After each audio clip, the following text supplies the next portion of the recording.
Henrique Martin, Luz inteiramente gasta por Deus, 1781-1812. Ajoelhado na praia da Índia, Henrique Martin derramava a alma perante o Mestre e orava: Amado Senhor, eu também andava no país longínquo. Minha vida ardia no pecado. Desejaste que eu me tornasse não mais um tição para espalhar a destruição, mas uma tocha brilhando por ti. Zacarias, capítulo 3, versículo 2. Eis-me aqui nas trevas mais densas, selvagens e opressivas do paganismo. Agora, Senhor, quero arder até me consumir inteiramente por ti. O intenso ardor daquele dia sempre motivou a vida desse moço. Diz-se que possuiu o nome mais heróico que adorna a história da Igreja da Inglaterra, desde os tempos da Rainha Elizabeth.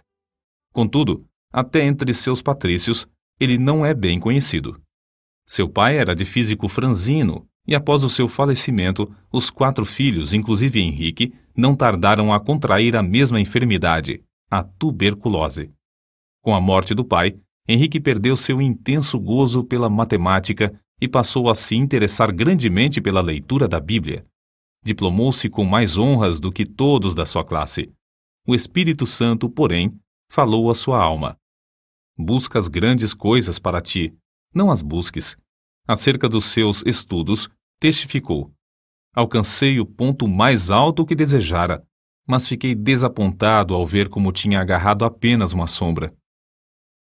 Tinha por costume levantar-se cedo, de madrugada, e andar sozinho pelos campos para desfrutar de comunhão íntima com Deus. O resultado foi que abandonou para sempre o plano de ser advogado, um alvo que, até então, perseguia, porque não podia consentir em ser pobre pelo amor de Cristo. Ao ouvir um sermão sobre o estado perdido dos pagãos, resolveu dar a sua vida como missionário. Ao conhecer a vida abnegada do missionário Guilherme Carey e sua grande obra na Índia, sentiu-se dirigido a trabalhar no mesmo país.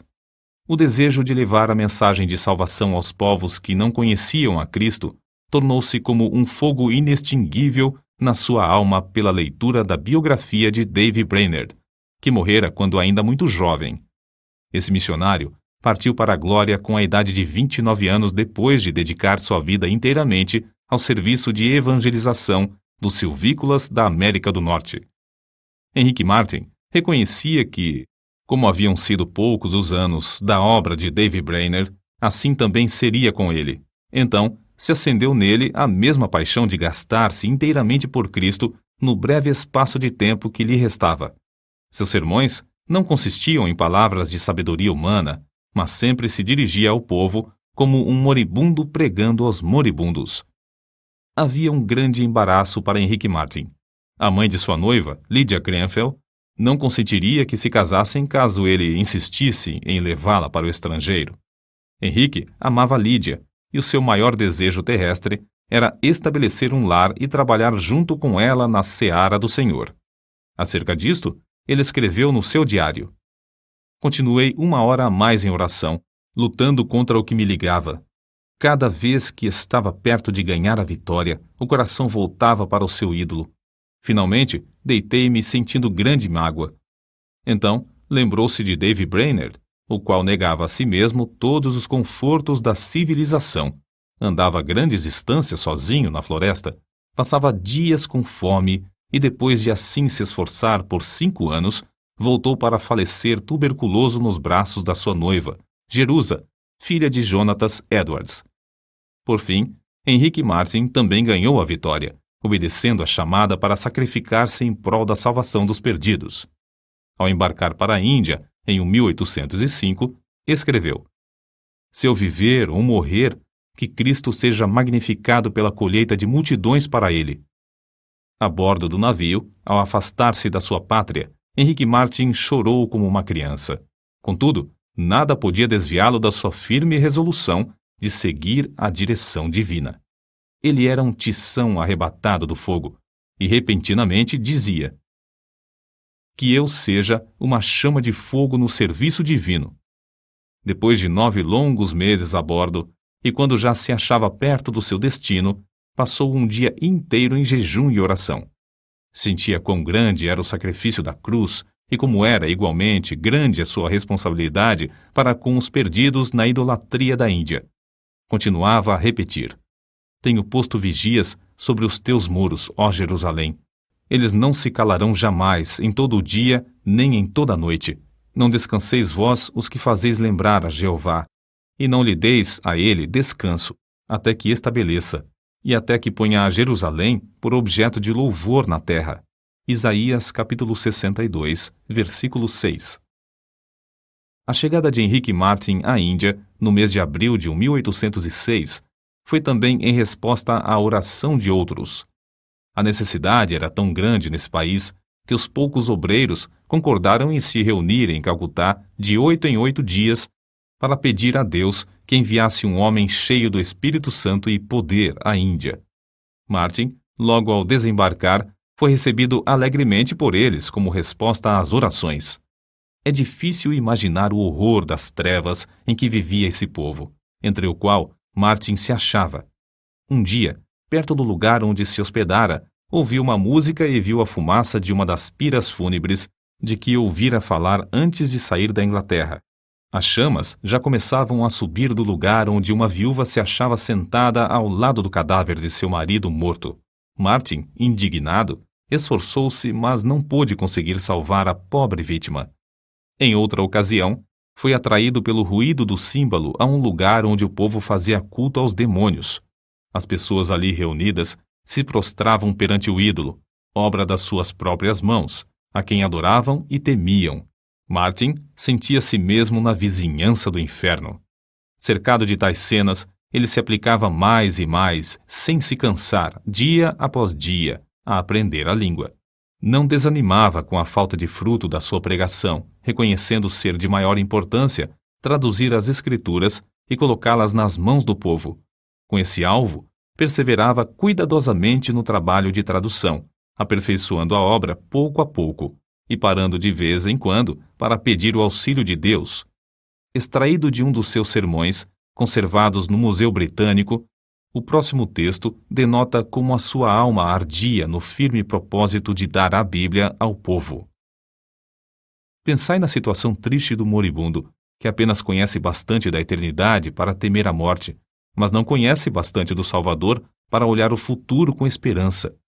Não pode pedir uma Bíblia para saber algo sobre o que se firmar, nem pode pedir à esposa ou ao filho que lhe leiam um capítulo para o confortar. A Bíblia, é um tesouro que eles nunca possuíram. Vós que tendes um coração para sentir a miséria do próximo, vós que sabeis como a agonia de espírito é mais que qualquer sofrimento do corpo, vós que sabeis que vem o dia em que tendes de morrer. Dai-lhes aquilo que lhes será um conforto na hora da morte. Para suprir os povos da Índia e da Pérsia com a Bíblia em suas próprias línguas, Martin aplicou-se à obra de tradução das Escrituras de dia e de noite, até mesmo quando descansava e quando em viagem. Não diminuía a sua marcha quando o termômetro registrava o intenso calor de 70 graus, nem quando sofria da febre intermitente, nem com um avanço da peste branca que ardia no seu peito. Como David Brainerd, cuja biografia sempre serviu para inspirá-lo, Henrique Martin passou dias inteiros em intercessão e comunhão com o amado, seu querido Jesus. Parece, escreveu ele, que posso orar para sempre, sem nunca cansar. Quão doce andar com Jesus e morrer por ele. Para ele, a oração não era uma formalidade, mas um meio certo de quebrantar os endurecidos e vencer os adversários. 6 anos e meio depois de ter desembarcado na Índia, enquanto empreendia longa viagem, faleceu com a idade de 31 anos. Separado dos irmãos, do resto da família, com a noiva esperando-o na Inglaterra e cercado de perseguições, foi enterrado em lugar desconhecido. Era grande o ânimo, a perseverança, o amor, a dedicação com que trabalhava na seara do seu Senhor. O zelo ardeu até ele se consumir nesse curto espaço de 6 anos e meio. É-nos impossível apreciar quão grande foi a sua obra, feita em tão poucos anos.